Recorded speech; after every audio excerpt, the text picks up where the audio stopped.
আসসালামু আলাইকুম, কেমন আছেন আপনার সব? আশা করি ভালো আছেন। তো আজকে থরের ভিডিও নিয়ে আসলাম যে থর থেকে অনেক কবুতর উঠাই দিতেছে, যে মুসলমান মাদিটা উঠাই দিছি, ওই জায়গার সবুজগোলা মাদিটা উঠাই দিছি।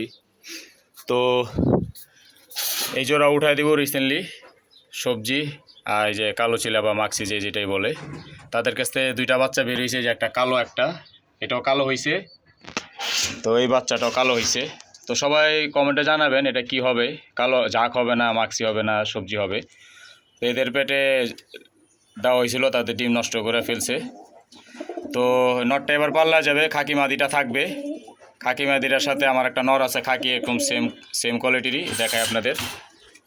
তো এই নটটার সাথে জোড়া দিব চিন্তা ভাবনা করতেছি। এই যে নটটা দেখেন, দেখছেন? তো দেখে সবাই মার্শাল্লাহ বলবেন। এই নটটা আলাদা একটা জাত আছে, এক নামে চিনে সবাই। তো এটা কী কবুতর অবশ্যই সবাই কমেন্টে জানাবেন, আর দেখে সবাই মার্শাল্লাহ বলবেন। তো আজকে এই পর্যন্তই। আসসালামু আলাইকুম।